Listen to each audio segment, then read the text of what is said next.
हे बघा कारल्यावर झालेला आहे डावणीचा प्रकोप, डावणी आणि येलो मोजॅक. आता डावणीवर जर उपाय म्हणलं तर आपलं रेडमी गोल्ड जर लवकर स्प्रे केला असता तर एखाद्या कंट्रोलमध्ये आला असतं, पण आता जास्त झालेलं आहे.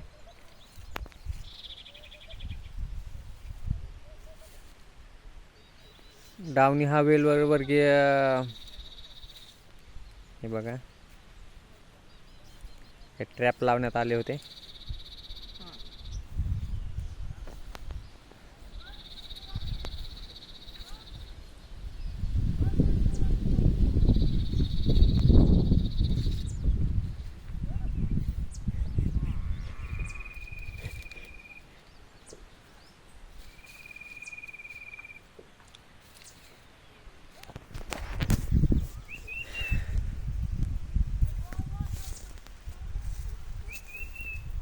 तर याच्यावर उपाय म्हणजे फक्त रेडमी गोल्ड बुरशीनाशकात उपाय आहे.